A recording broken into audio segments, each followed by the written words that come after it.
I go to the ball with your hand. They don't see me passing through the camera like more dramatic.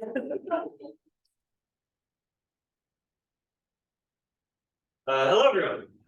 So we're going to get started. So I want to begin by acknowledging that the University of Maine recognizes that it's located on George Island, the homeland of the Penobscot Nation, where issues of water and territorial rights, encroachment upon sacred sites are ongoing. The Penobscot homeland is connected to other Wabanaki tribal nations, the Passamaquoddy, the MHC, the Micmac, through kinship, alliances, and diplomacy. The university also recognizes that the Penobscot Nation and the other Wabanaki tribal nations are distinct, sovereign, legal, and political entities with their own powers of self-governance and self-determination. Hello, I want to welcome you to this event, and I just want to offer a few opening remarks. For those who do not know me, I'm Brian Jansen. I'm the humanities specialist at the Clement and Linda McGillicuddy Humanities Center here at the University of Maine. If you are not familiar with it, the McGillicuddy Humanities Center supports excellence in teaching, research, and public engagement in the humanities to deepen the understanding of the human condition.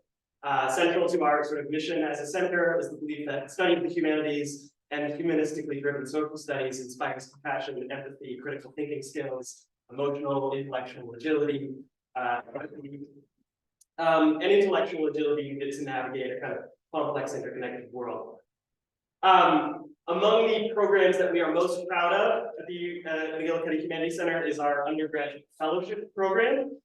Each year, through a competitive application process, we award up to 8 UMaine undergraduate students $8,000 to spend a year pursuing an independent research project under the supervision of UMaine faculty. The logic of this program is essentially that, given time, financial resources, and space, promising students are really capable of producing truly excellent work in their fields, work which often otherwise might not have been done, or work which otherwise might not have ever been sort of recognized.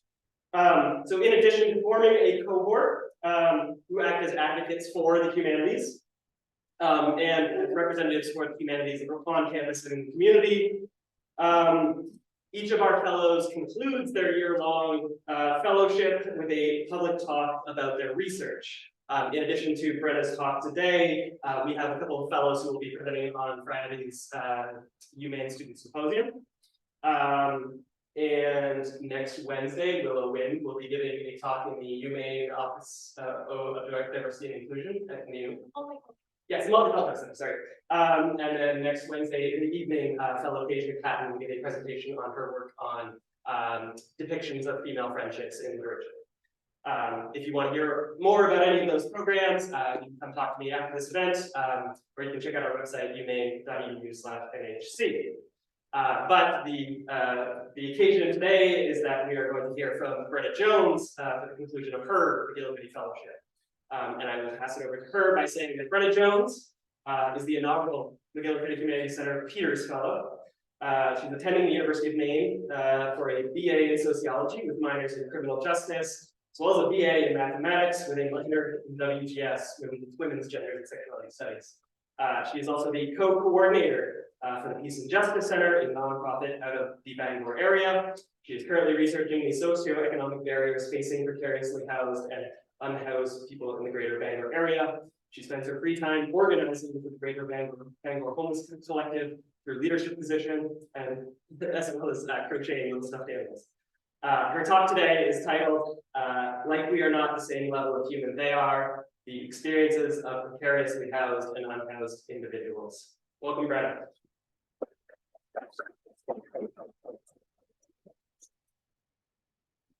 Hello, everyone. Welcome. Thank you so much for coming to support me at the end of this journey. And Brian, so great to be introduced. I am Brenna. I'm here to talk about my research project that I've been working on for a couple of years now.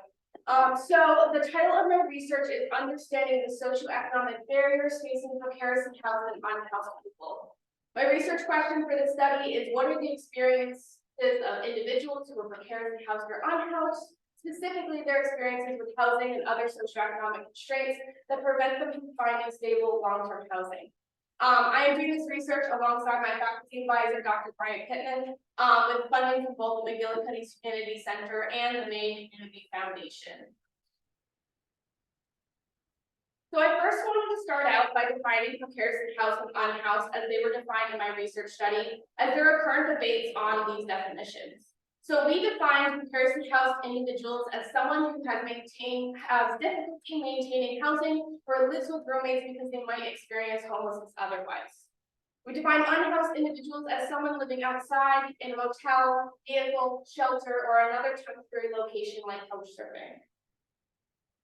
I also wanted to take the time to note that the definitions that myself and the individuals that collaborated to create the framework of this research is more closely aligned to the Canadian Observatory for Homelessness, COH, and European Observatory for Homelessness, EOH, than the definition given by the United States Department of Housing and Urban Development, also known as HUD. So HUD's definition of homelessness breaks into 4 categories, which can be found on the printout, so I don't have to read them all to you. But I'll just highlight some broad strokes of what is considered homeless under their definition. So their definition of literally homeless includes individuals that's nighttime residence, is a public or private place not meant for human habitation, or is living in a publicly or privately operated shelter. Imminent risk of being homeless includes individuals who will lose their primary residence in 14 or less days and has no other secured residence. The COH and the EOH definitions, on the other hand, includes in its definitions individuals living in public or private spaces such as sidewalks or parks, living in cars, garages, or makeshift shelters, living in private or public shelters, living temporarily with others, accessing short-term temporary rentals, or people in institutional care. So the COH and EOH definitions are more accurate because it encompasses many more people living in precarious housing and homelessness than in HUD's definition. The implications of this is, 1, the way we view homelessness and precarious housing and what are accessible living standards. In Canada and the EU, for example, individuals that are living in housing that is more than 30% of their income are considered precariously housed and not in accessible living quarters. So are those living in housing that is considered overcrowded, which means too many individuals living too small of a space, or physically unkempt, for example, broken down appliances, no heating, or no cooling. Another implication of this is, too, that it impacts the number of people considered homeless in the US. There are over 500,000 homeless Americans as completed by HUD in 2022. But how many individuals would be considered homeless under these more expansive definitions that are not considered in these estimates? Additionally, I'll mention that HUD does not have estimates of the precariously housed individuals in the US. So to show the problems that can arise from the way we use definitions, I made these maps in a class that show the estimates of sheltered unhoused populations in each state during HUD's estimates per 10,000 people of the state population. So HUD estimates the sheltered unhoused population every year, while estimates of unsheltered unhoused populations only occur every other year. So what this map seems to show is that, for example, the southern states have a lower unhoused population than states in New York, for example, or the West Coast. However, after thinking about this map, I decided to make a map of the number of shelters per 10,000 people in each state. And what we can see is that these states do not have a lower unhoused population necessarily, but instead they have a lower amount of shelters, and HUD only estimates yearly the sheltered unhoused population. So taking these into account, in order to examine this wide net of housing precarity, I made the conscious decision to explore the experiences of those experiencing homelessness that may not be considered under HUD's definition, and individuals experiencing housing precarity who also may not be far from being unhoused themselves. So this research project is community-engaged research. So community-engaged research is the involvement of the people's voices who will be directly impacted by the outcomes of the research. So in many traditional forms of research, the goal is for the researcher to analyze the data collected in order to form objective results. However, this assumes, 1, that objectivity is possible, and 2, that the power of generating knowledge lies in the hands of the researcher. This often privileges the researcher's voice because they are making the choices that are being made at every step of the research process. What questions are asked, what definitions are used, what frameworks to analyze, how to recruit participants, and so on. So community-engaged research considers both the subjectivity that is inherent in research and actively works to build a more encompassing framework by engaging directly with those in the population being impacted. This also frames impacted populations as experts of their own knowledge by valuing their expertise through the reflection of their lived experience. Their theories, reflections, and experience provide a decentered perspective that provides a unique and, in some sense, more accurate standpoint. So my community engagement process began in July of 2021 when I started my involvement with the Greater Bangor Houses Collective, GBHC, then known as the Greater Bangor Housing Coalition. So this coalition emerged out of a protest after a sweep of a homeless encampment on the riverfront in Bangor in the summer of 2020. In attending those meetings, Dr. Pittman and I offered up our ability to do research to support the coalition and the cause we are pursuing. We were attending meetings from that summer into the fall and winter. Currently and formerly unhoused, precariously housed, securely housed people work together to create a research question and means that reflected their understanding of housing and their experiences. Using this framework, I took the lead on creating an interview guide, which was then reviewed and changed with continued feedback from community members, some of whom had direct experience. So building community was also important as far participant recruitment and gaining valuable data in my interviews. Through my involvement with GBHC, I was weekly having conversations and building relationships with individuals in encampments and those experiencing precarious housing in Bangor. This community involvement allowed me to have long, in-depth interviews with individuals around their experiences with housing in the area. I also used my involvement with organizations and the university to recruit participants to share their experiences to gain further insight into a wide range of experiences that housing precarity can look like. So moving into the methods for this project, I conducted in-depth, semi-structured interviews. These interviews were open conversations in which I used my interview guide to start the conversation while following the lead of the interviewee to reflect the barriers they experienced that prevented them from securing long-term stable housing. So due to the flexibility of the interviews, I had some interviews that were a 30-minute conversation in an encampment to a 4-hour interview sitting in a car in an empty parking lot.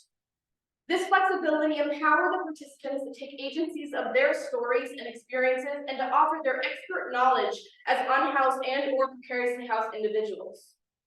The questions that were asked in the interview were related to their experiences with housing status, the criminal legal system, health, public assistance programs, and any other barriers they felt impacted their housing status. In addition to the interview, participants could opt in to the Adverse Childhood Experiences, ACE, and Positive Childhood Experiences, PCE measures. And these are tests created by the CDC to gauge how likely a person is to have effects in their health, opportunities, victimization, and mental health due to an increase in adverse childhood experiences. So the themes and analysis that came out of my interview was the many socioeconomic barriers that prevent finding and securing long-term stable housing, and the way those barriers compound on each other to make it near impossible to get out of housing precarity or homelessness. So before I dive in, I want to note that I've chosen a few quotes today to reflect the barriers in participants' own words, but these were reflected in many of my interviews as barriers in their lives. So when trying to secure housing, most of our first step would be to start applying for apartments in the area. If one is privileged enough to know landlords or to have connections, they may start by calling those people, but typically one may start by looking and applying on Facebook, Craigslist, apartments.com, Zillow, etc. For anyone that has tried to apply for an apartment, they will know the basic questions that are asked on almost any application. What is your income? Do you have a criminal background? Have you ever been evicted? And what is your credit score?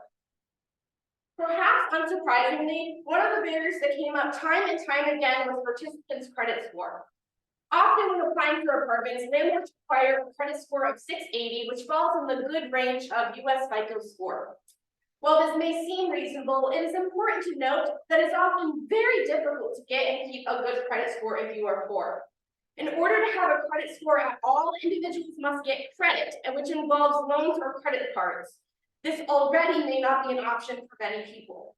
On top of that, the inability to make monthly payments on debts such as student loans, medical, credit card, and other debts all negatively impact one's ability to maintain a good credit score.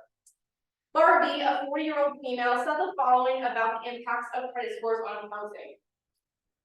There are people to rent, it's just whether people, want to or choose to or not. Their expectations are so high. Basically, they are saying if your credit's not so good, you don't deserve a roof over your head. As she mentions, there may be places to rent in the Bangor area, but the question is whether those apartments are accessible to individuals currently in housing precarity or homelessness. A credit score, which is something that is discriminatory across racial and class lines, should not be the deciding factor for whether individuals are able to be housed. It can be a difficult barrier for poor and working class people to overcome to be considered for housing, let alone obtain that housing. The credit score creates a distinction of deserving and undeserving people based again on discriminatory calculations. Employment almost always comes up in the conversation around the housing crisis. Some of the discourse includes discussions of job training, people's incomes, the labor shortage at the same time as the housing crisis, or even the misconception that poor and working class people don't want to work. What is often left out of that conversation are the barriers to finding employment, what that employment means as far as housing, and other factors that may mean employment is out of the question. One participant, Charmaine, a non-binary 21-year-old, said this about the barriers. Like, you're gonna go tell them to go get a job, what are they going to be able to do without a college, without any degree or graduating, or without an ID, or a proper place to shower, because many places don't have a shower. You're gonna go tell them to get a job? As our Charmaine articulates, many job requirements, even as simple as providing an address to send paychecks to, once again disqualifies individuals from finding work. Moreover, the stigma around people who look unhoused is likely to inhibit their ability to get an interview, let alone a job at some places. Another participant, David, discussed this as well, noting that telling people he was living in an encampment made finding employment impossible, even after applying at every business in the area. The lack of a permanent actual address negatively impacted his employment chances. Moreover, even in participants that were able to find employment still experienced housing precarity. Most accessible jobs in the area only offer part-time positions with no benefits, starting pay, minimum wage, or a few dollars higher. However, in order to afford, which means 30% of their income, a market rate 2-bedroom apartment in Bangor, one would need to make $21.21 an hour full-time with no vacations throughout the year. This means that even if an individual gains the skill through job training programs to get a job, this still could not be enough to get them out of homelessness or housing precarity. What this shows is that it is a greater systematic problem that is not going to be solved by everyone that is currently on the streets in Bangor finding a job or obtaining job training to get out of homelessness, or for those precariously housed to escape that precarity. Wages are not matching the living costs in Bangor, and we are seeing the effects that has on housing precarity and homelessness in the area. Other prevalent rhetoric is that there are services available to people experiencing housing precarity. This is not considering many services are inaccessible due to the paperwork, energy, and income caps that create barriers to those services. For example, one participant noted that his work paid him a lump sum at the beginning of the summer, putting their savings account over the $2,000 limit, making them lose their benefits, even though they were not making any more money. A second point is the waiting lists that are involved with these services.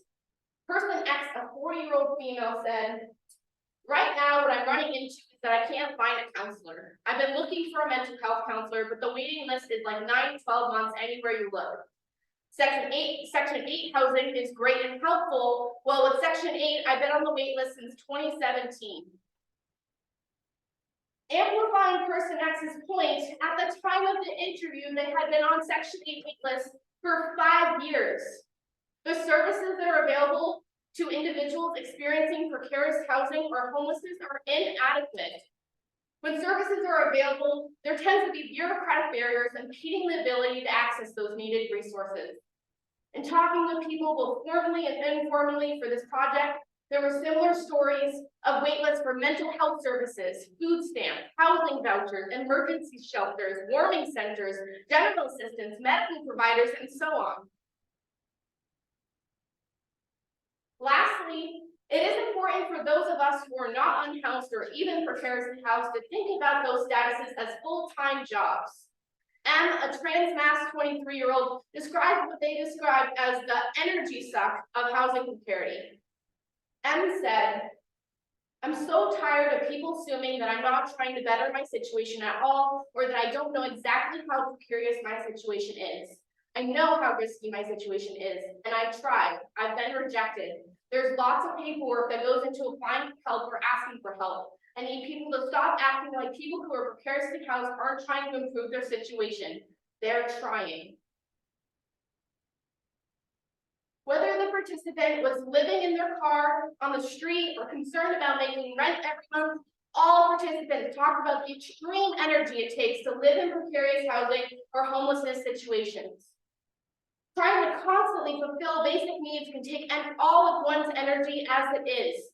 We also need to consider the time and energy of filling out for assistance, interviews for finding jobs, applications for apartments, waiting on the phone to talk to helplines, and still needing to find the time to make enough money to eat that day. These accounts directly contradict assumptions that unhoused and precariously housed individuals are not doing anything because they may not be working full-time.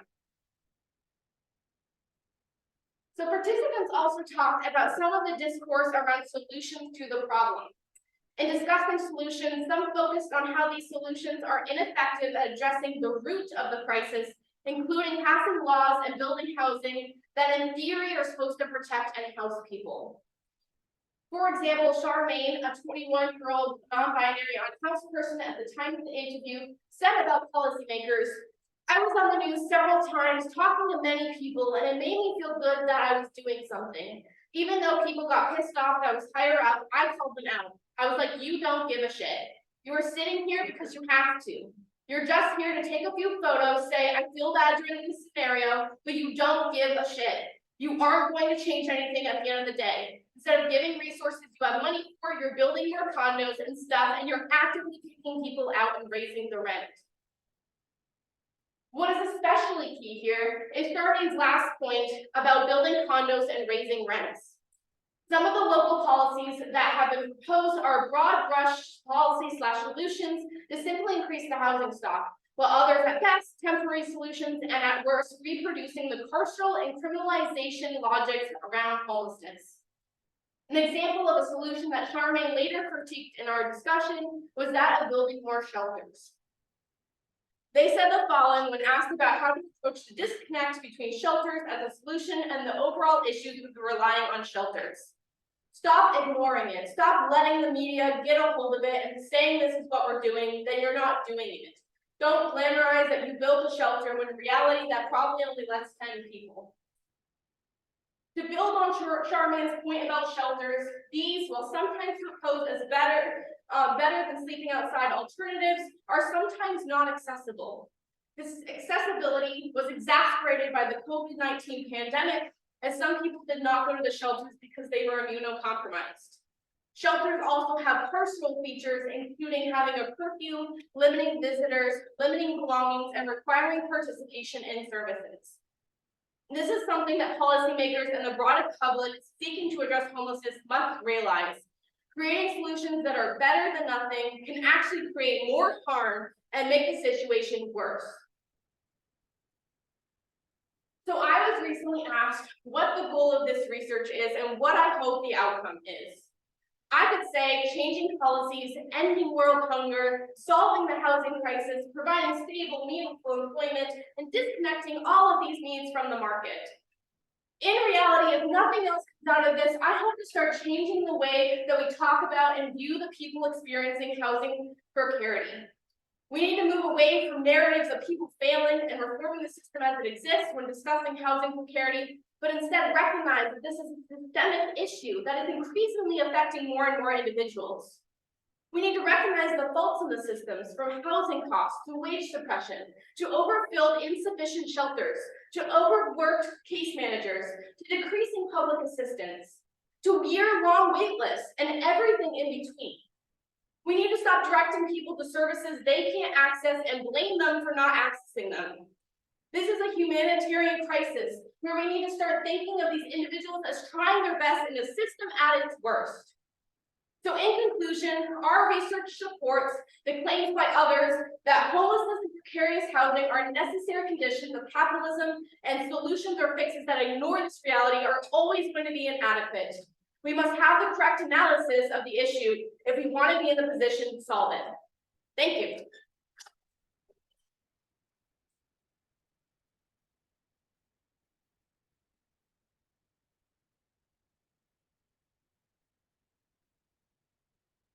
Congratulate you on your research. Well done. It's there's not a lot of newer research. I work in the healthcare field, but I'm curious, did you find anything in Bangor in this area that did work? Or did you notice where there, am I like going to the dark side? Main things I see working is the community and grassroots organizations that are working in Bangor right now. There are a lot of organizations that go directly to encampments and they're building community and asking the right questions. And those people are able to better advocate for the people in encampments, and those are where the solutions I see best are coming out of those kind of organizations that are working directly with those people. And I see a lot of organizations that are like that are welcoming people in. I also see other organizations who are ignoring those voices. And so that's where I think the disconnect is we need to start incorporating the work that's already being done in Bangor into some of these solutions. That's what I would say. There's a common framework. That's what Yeah. I was trying. Okay. Well done. Any other questions? Right. Could you talk at all about sort of the generalizability of you know, you're doing sort of like very spatially located work in Bangor. I want to sort of talk about how this maybe connects to broader issues across the US. Yeah, I think homelessness is rising in every single state in the US, and the thing that I would take away from my research, if I were to say like other researchers or policymakers go forth with my research, is just like mostly the methodology of incorporating the voices that are being ignored. Some of the best solutions that I've seen in the US, again, are the ones that are like, these are human beings, these are people who understand their own experiences and have expert knowledge in that. What can we do to incorporate what their vision is into the solution? So not assuming that they're going to take advantage of the situation in front of them. So I'd say that would be, did that answer your question? Yeah, absolutely. Yay. One of you. I know like you've done a lot of work with the like down the name, the Greater Bangor Houses Plan. Yeah, DPHC. Yeah. So how can we be like more involved with that? Is that something I can come to you and put the classes together? Yeah, I provided a QR code that provides the website for GPHC. It's a really, really great organization that is always looking for more people. The thing I always say is that there are more resources that you have to offer than you always think. The other day I spent about 4 hours wrapping McDonald's sandwiches, like made like breakfast sandwiches, and I was wrapping them, and I was like, if someone worked at McDonald's, this would go way faster. I sold clothes at Outreach. If you worked at Old Navy, this would go way faster. If you cut hair, you can come cut hair. If you have a printer available, you can print things. Also, people just really, really like sharing their stories and talking to new faces. So there's always something to offer at our outreach, and we'll always find a place for it.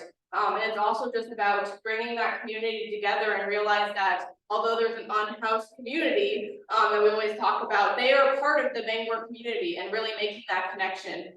So if anyone's interested, you're welcome to either donate if you don't have the time on the weekend, or reach out to us to help further. We're good. I have 2 questions. So you talked about like the average experiences. Do you have any findings about that? To be honest, I haven't looked super in depth into the findings just because I only had 10 interviews. And not everybody opted into that because the questions are a little intense, I will admit. But I think that will be something I'll look more into when I have all of the interviews, and I can attach like, let's see if they maybe are further into homelessness or maybe more in chronic homelessness or those sort of things because they have those adverse childhood experiences. Yeah, the second question I have is about like substance use.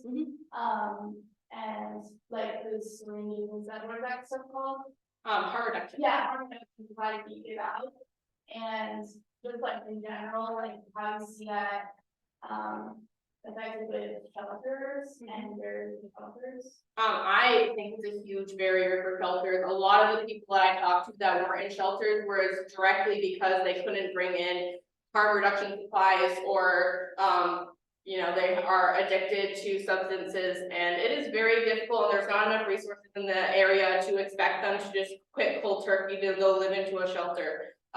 So I hear people all the time where they were like, I was in this shelter and I got kicked out because I had contraband on me, I guess you could call it. And so expecting people to access these services, we have to meet them where they're at and understand that it is almost impossible to access the services to get clean right now in Bangor. And just expecting them just to do that is setting everybody up for failure. Yeah. I'm just curious if there's been any like multidisciplinary kind of exploration or with the advanced projects that are doing the bottom homes and see kind of potential with eventually low cost, you know, homes, not just a shelter, but homes for people who are unhoused, and if there's been exploration. I have 2 points on that. One, I went to a talk recently. Dignity First was talking about just providing housing first, without any barriers to get that housing first. You don't have to have any services to get the housing, but obviously providing services if you would like them once you're there. And it's been very successful, and there's been communities where people have built housing specifically for people who are unhoused, and it's worked great supposedly. I haven't been running a lot of reading on that. But as far as the bio homes, Henquist actually is partnering, and they have given a bunch of money to eventually build 6 homes to start a neighborhood in Bangor for unhoused individuals. I think the main thing to be concerned about is making sure that once again that these are low barrier, like next to nothing to get into these homes, that there are services available if people want them, and just making sure that they're not becoming carceral like shelters, like these pallet shelters that we're hearing about, that people are able to come and go as they please, that they're able to do what they want in their own home. It is effectively their home. That would be key, I think, in that development of things.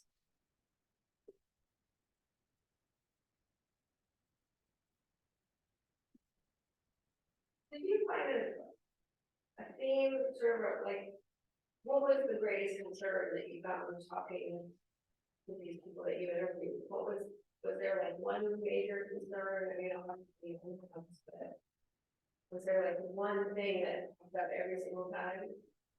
It was mainly the stigmatization around being unhoused, that people do not treat them as human beings, and that's why I used this quote from an individual that I think summed it up perfectly, that they aren't treated as the same level of human as everybody else. When they're accessing these services, even if they're able to, they are being treated as if they, you know, are trying to work the system, when it's like the system should be providing services to us. That is what it's there for. And that it just came up time and time again, and why I brought up a lot of these issues was just, we need to change the framing of the way that we see homelessness and who these people are. Lots of them have college degrees, lots of them had jobs, lots of them had apartments. And it's just whether, you know, the system allowed them to keep those things, I think is the thing that came up in every single interview. Last study, and I don't know, were there any studies in the state of Maine? I found one in 2001 that talk about providing homes and the difference in incarceration and the population of people who were unhoused 24 years ago needed mental health services, and it was tremendous. So have you seen anything more recent in your studies? I'm gonna be with you, like, there's not that much recent research, which is why I found it also fascinating to dive into this, because a lot of the things I was reading about, again, was like the 90s and 2000s, which I find interesting.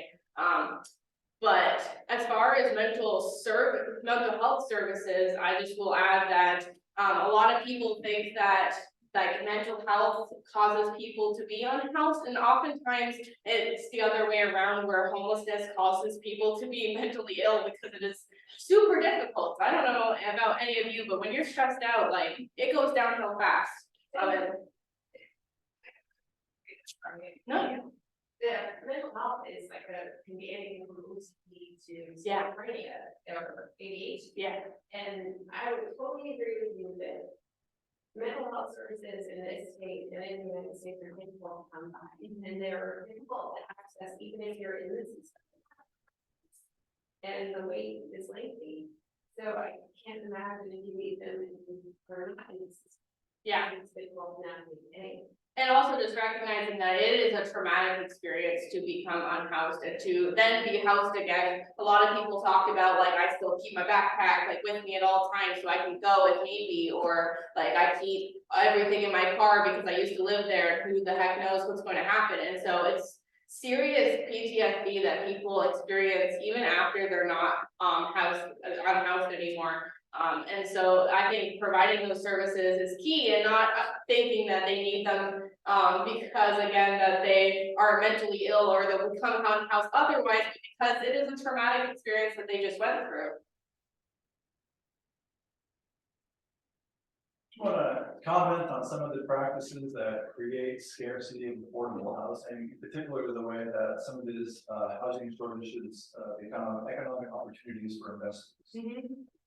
Yeah, so many people in Bangor, and I will say it's everywhere, say that we just need to give investors more money to build affordable housing. And what we're seeing is that money is given to a lot of investors, they make their housing better, and then they charge more for it, and it actually increases the cost per square foot in the area. And the same thing is being seen when we change zoning laws, where where you are allowed to build housing on smaller square foot, and we're just seeing that it is changing the sizes of housing, changing the conditions of housing, rather than providing more accessible housing.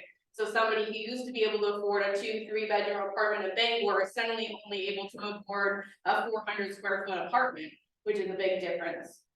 So a lot of these, like, market will stabilize itself actually turns into individuals are making more money than they were before, and individuals that used to be able to afford a lot of housing are now, you know, precariously housed, which is unfortunate. Also, I'll say, as far as like the pallet shelters, I find it a little unfortunate that there's this company that is for-profit. They're not for-profit, but they're not non-profit. I don't know that, yeah, there's a different designation for the, and I have to look it up. So they're, I'm gonna say for-profit. And they're building these pallet shelters, which are 64 square foot little buildings that are partially controlled, like they have security, you're not allowed to leave for more than 48 days, you're only allowed like so many belongings, and this is the way they're being implemented in the US. And due to the housing crisis, suddenly the government is paying huge amounts of money to this company to solve a problem that they're also giving. It's a whole thing, you see, like there's money being made off of these people being on the streets. So in order to fix this problem, we need to re-examine some of these solutions and who they're actually benefiting. I don't know if that was clear. I didn't write it down. Brenna, I'm curious to know, excellent job, but I'm curious to know, like, to what extent do you feel there's partnership with the city leadership in Bangor? Are they a part of these conversations? Are they at the table? Are they disengaged? And would that make a difference? I think that oftentimes a lot of the city leaders, they expect people to come to them, and they often say, like, we have open forums every, I don't know when the city council meetings are, but every so often, and that people are allowed to come to them. And I think they don't recognize the barriers that exist to go to those meetings, that they're often at like in the evening where they don't provide childcare. They're often all the way across town from anyone who is unhoused, and the buses are closed after that point. And so I don't know who they're expecting to come to those other than the landlords, which is who we see going to those, and the developers. And those are who are changing the policies in Bangor, and why we see a lot of these solutions that are based in the market and based in giving handouts to developers and to investors and to landlords. So I only see a lot of involvement when people take the time to directly reach out, and even then I see like just like wash away of like, we'll try better next time. And so I don't see a lot of actual trying to meet people where they're at in Bangor, and was giving accessible spaces to have those conversations. And to build on that, they just closed the Valley Ave encampment today, which you know, they did at least say they had gone out there, even though we've heard from another nonprofit that they haven't necessarily. They've heard from people that haven't gone out there, so there's kind of a disconnect there. But they back when they partnered with HUD to figure out how to address it, one of the things that they said as part of this discussion, because they've gotten a lot of backlash, is that we need a win. And that win was trying to close an encampment, and so they have at least claimed that they've housed people. It's whether or not we follow up on those conversations of like, okay, where's your data to show that one, you've actually housed people, and two, that you followed up to make sure that they remain in housing. Because oftentimes when you see encampments clear, people are like, yeah, we house this many people, but then they don't actually. After you follow up with them, it's like a very small percentage of people actually remain in. Which they have claimed that they will follow up. It's just claiming is one thing, actually doing it is another. So we'll see. And I'll just add that, like, I would really take a look at those definitions. There was a reason I printed them out. I mean, it's fascinating what our country defines as homelessness compared to Canada and the EU. It is very different. They encompass so many more types of living situations that are considered homeless or precarious housed, that in the US, we're like, that person is completely fine. So when we're saying that we're housing people, what does that actually mean? And is it just providing substandard housing that is not affordable or is too cramped, and which other countries would consider are still homeless? So I would just point that out. Do you have a question? I just had a quick question, yeah, so if you can imagine that this population were given complete respect, the opposite of what you learned, what do you think that would look like? What would change? What would it look like? I'm just curious about your vision of what that would look like. I think we'd be a lot less scared of federal subsidized housing, or just giving housing to people and not relying on them as this commodity of thing. If we see them as human beings and that housing is a human right, then they deserve that housing, and you're not seeing them as like, oh, they're cheating the system, they're taking my tax dollars. And instead, we're like celebrating that we housed all these people and they're living in better standards and bettering their life. And I think the experience of the precariously housed would change. I mean, just because you built such close relationships with that population, and you've given them that respect, dialogue, I'm sure that shifted for them, their experience having good attention. Yeah. So I'm just curious.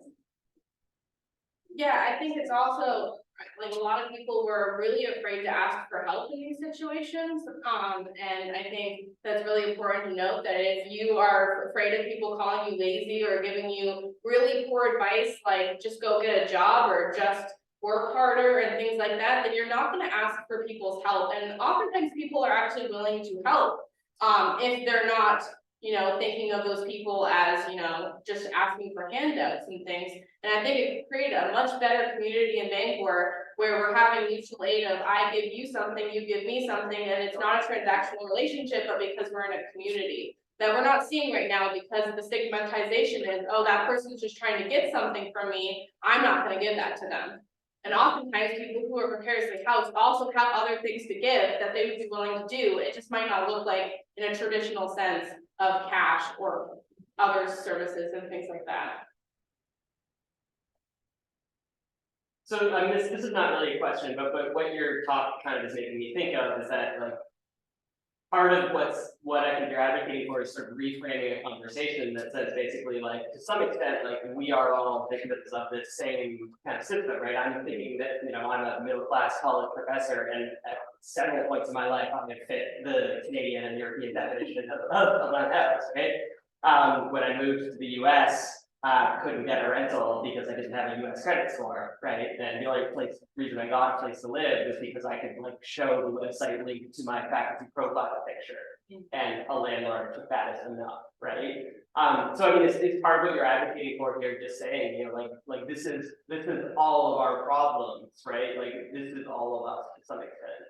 No, it is 100% all of our problems, and then we're seeing as the rates of homelessness are increasing is that nobody's safe. I don't like saying that word, but that's basically it. Nobody is safe. It can happen. I'm telling you that I talk to these people and they are literally just like us. Some of these were college students that were just in college a few years ago, and they hit a bad bump, and like, things happen, you know, that you don't expect. Some person got in a car accident and had to pay for medical bills and buying a new car. And you don't know what's going to happen in your life. And so if you think you don't care about it, just wait until you're on the streets and it's happening to you, or you're precariously housed and you're asking for help and everyone is calling you lazy. So it's the way it's going, it might all happen to us eventually anyways, so. And there's that number too, where, you know, certain, a pretty high percentage of people are $400 medical emergency away from, you know, being in a financial crisis. I'm gonna say it's $400. You don't want to say it's somewhere, I know it's broad, but like 40 to 60%, I don't know which side of 50% it's on, but it's a pretty high number that people are just in one $400 financial emergency away from some kind of, you know, experiencing that kind of carry.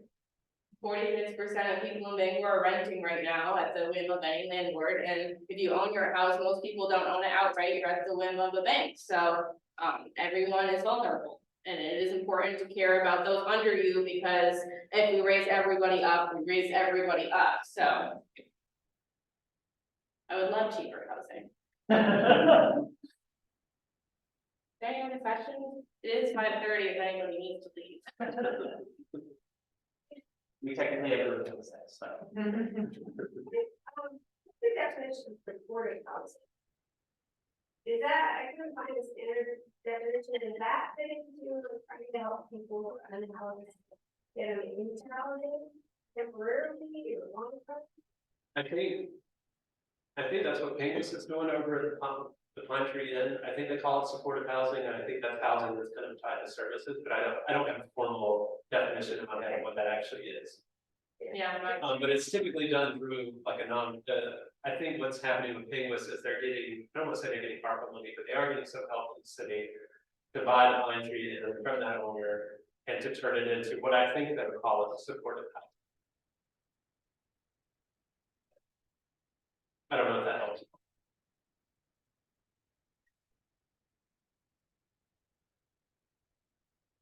thank you. Thank you all for coming.